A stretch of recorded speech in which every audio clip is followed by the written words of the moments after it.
Ce n'est pas tous les jours que le porte-monnaie des Français a la banane. Regardez bien votre appli bancaire. Vous pourriez avoir reçu un versement de votre mutuelle. La plupart des adhérents devraient pouvoir percevoir une somme équivalente à un mois de cotisation. Bonsoir Aurélien Fleureau. Bonsoir Pierre, bonsoir à tous. Ces mêmes mutuelles qui avaient augmenté leurs tarifs de 6% en début d'année. Alors comment expliquer ce revirement ? Eh bien parce que ces mutuelles ont moins dépensé que prévu. Leur bilan financier après ce premier semestre 2025 leur permet d'anticiper la fin d'année et donc de faire ce choix de redonner de l'argent à leurs adhérents. C'est le principe même d'un groupe mutualiste qui doit atteindre l'équilibre et pas forcément faire des bénéfices comme un assureur. Cela peut arriver à la marge en fin d'année, mais cela reste rare, précise Arthur Marciano, directeur général du comparateur leLynx.fr. On a vu les contrats des complémentaires santé ont augmenté de plus de 6% en début d'année, liés notamment à une tendance de fond qui est l'augmentation du coût des dépenses de santé. Et donc les mutuelles doivent anticiper ces financements et puis parfois elles font des rectificatifs comme on le voit aujourd'hui.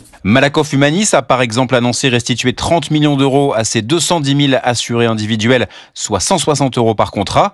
MGEN va reverser 67 millions d'euros à 1,7 million d'adhérents, soit une quarantaine d'euros, montant à peu près semblable pour les clients d'Harmonie Mutuelle, soit 1,2 million de Français.